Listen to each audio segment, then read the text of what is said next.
Olá amigos, bem-vindo ao Porta de Hangar, que vai ao ar todas as quartas-feiras a partir das 15 horas pelo canal YouTube. O oferecimento da ONOLED que ilumina nosso hangar e o nosso convidado também. Oferecimento da Plane Aviation. Plane Aviation você encontra os seus silos novo, ousado, avião usado de qualquer marca também. Você compra lá com o Sérgio Benedetti, fica lá em Jundiaí, passa lá que ele vai te servir um café e vai ter um bom papo também.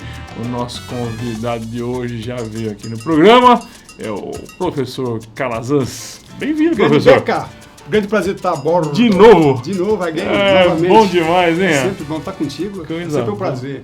Rapaz, o professor Calazans é um homem de multifacetas, né, professor? Multifaceta. É uma face só, né?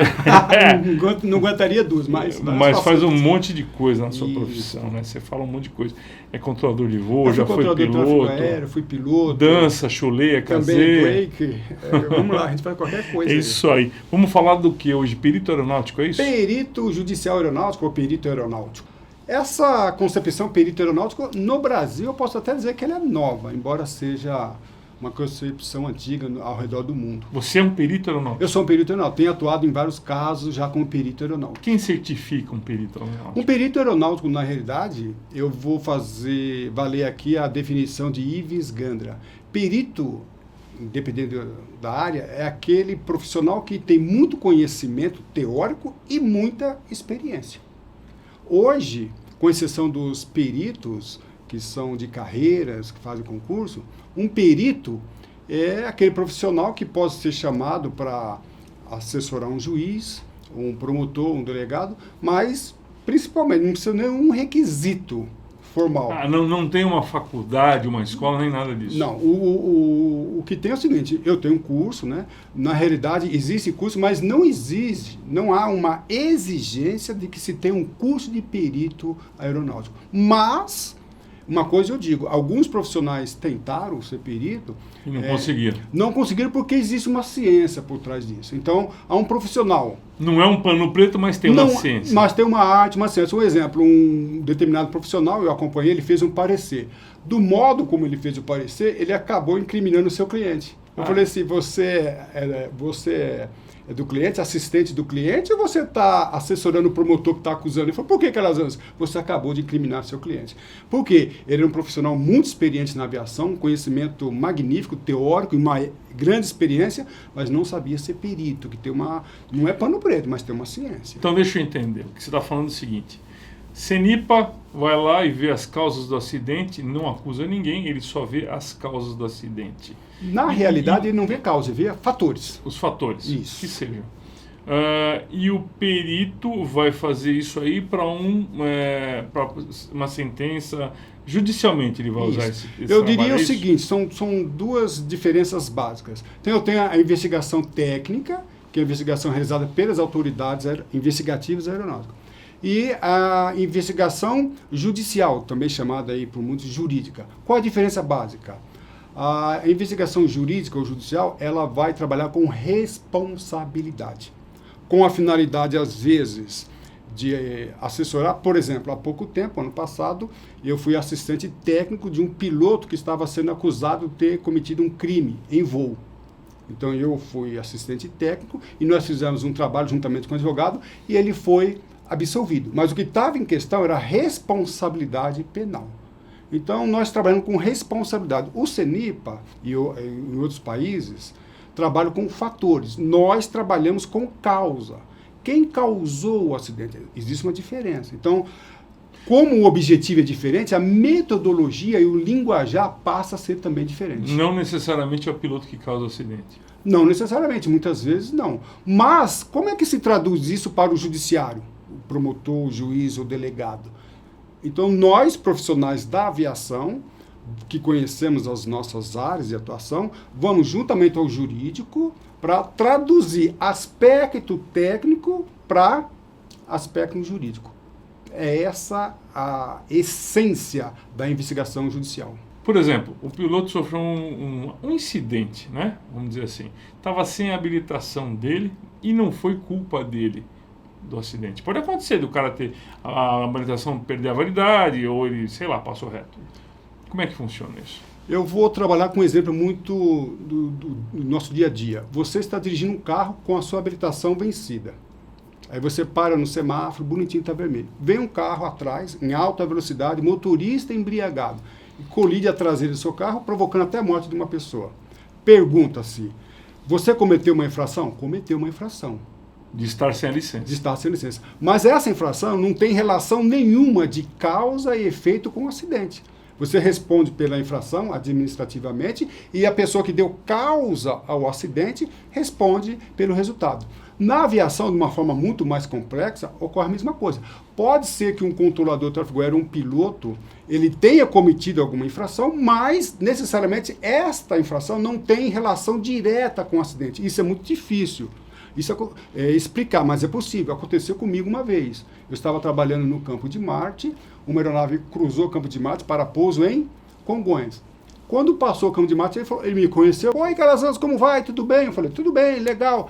Ele voa para Congonhas, vai fazer o pouso, não consegue fazer o pouso. Você controlador. Eu controlador. Aí eu controlei quando ele estava na minha área, ele ultrapassou a minha área, eu transferi ele para Congonhas. Lá em Congonhas, na hora do pouso, ele precisou arremeter algum problema técnico que eu desconheço.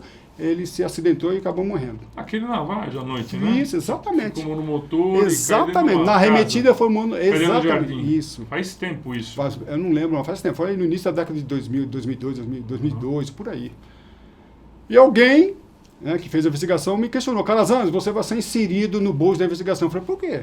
Não, porque você bateu papo com a avião. Realmente. Bateu mesmo. Bati papo. Em termos de regulamento, eu cometi uma infração de tráfego aéreo. Inquestionável. Mas a pergunta é, qual a relação dessa minha conduta? Qual o nexo causal? Nenhum.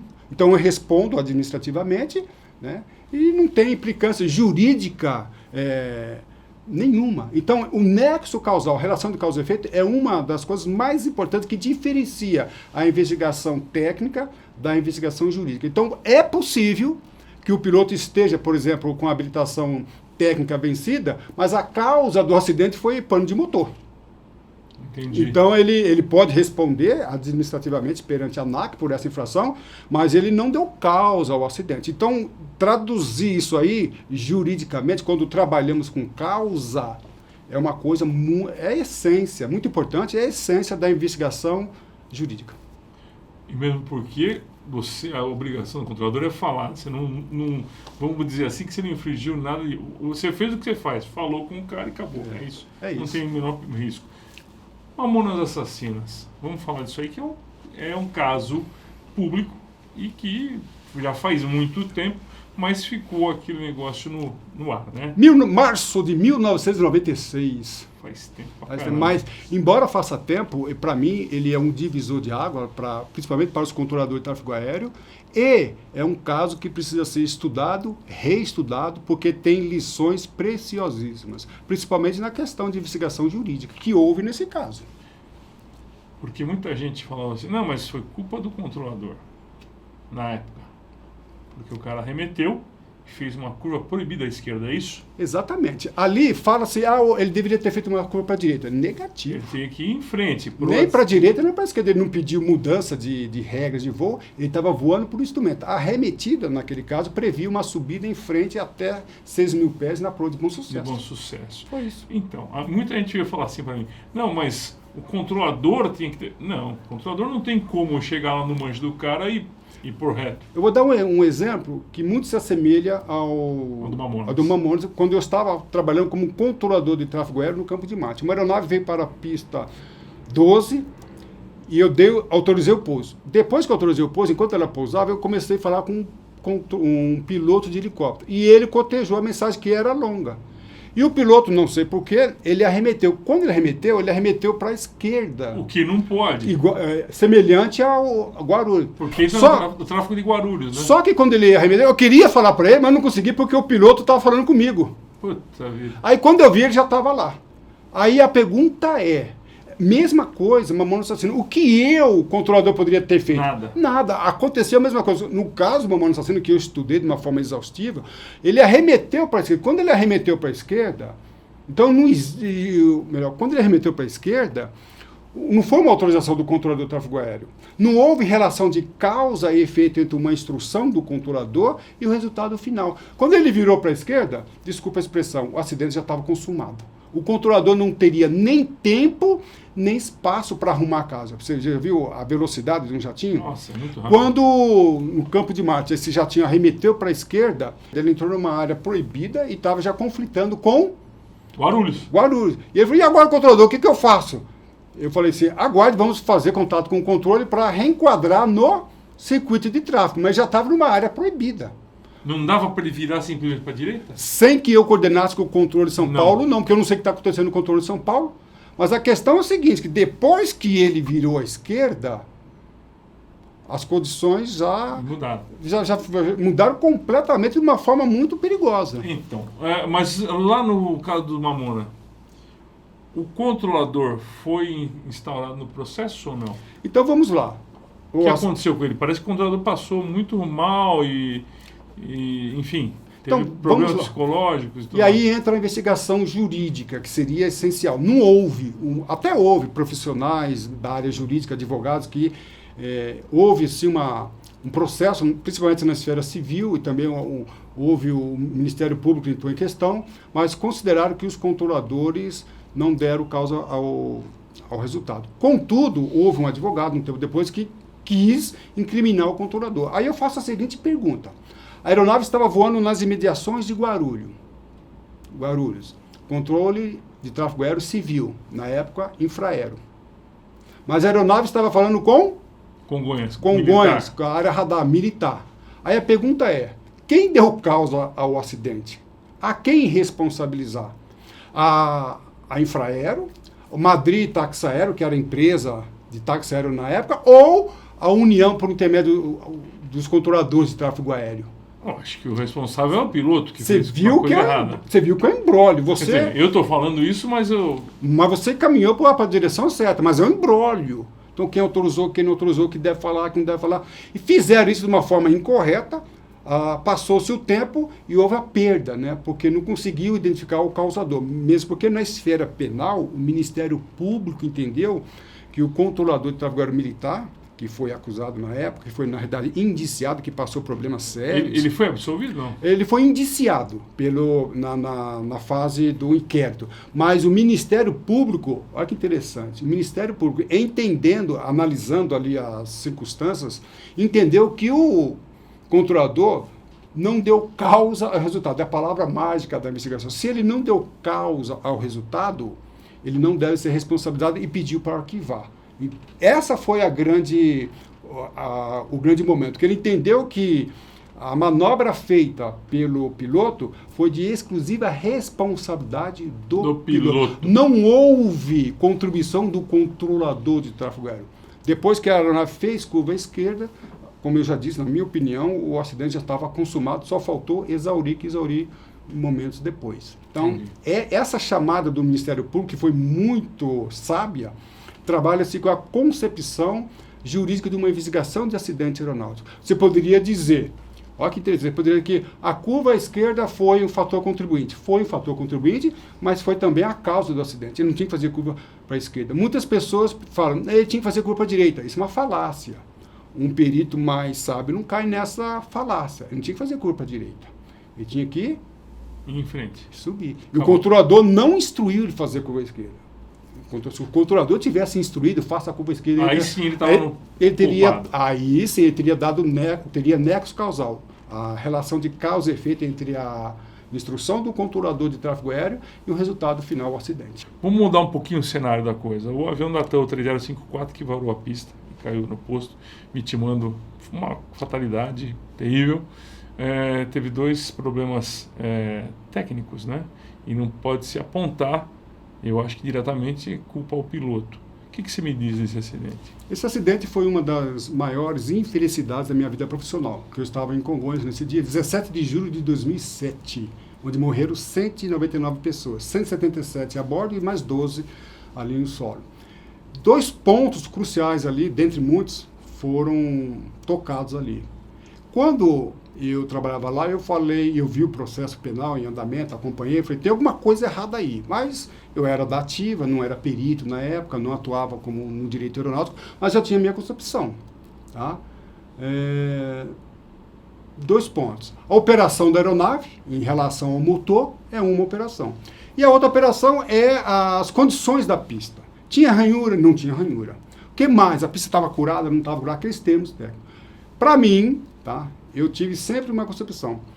A pista em nada interferiu naquele acidente. Eu sempre tive essa concepção. E depois um perito da Polícia Federal, o perito Nogueira, ele fez um trabalho excepcional de investigação. Ele é um perito de carreira. E nesse trabalho ele chegou à seguinte conclusão, que aquela aeronave, com aquela operação, teria se acidentado durante o dia, com pista molhada, com pista seca, qualquer horário. Mas é sabido, mesmo naquela época, que a pista na cabeceira de Congonhas, 35 principalmente, formava muita hidroplanagem, coisa e tal. Isso é sabido. Aí, exatamente. Você acha que não contribuiu para o acidente? Vamos lá. É o exemplo que eu dei da carteira.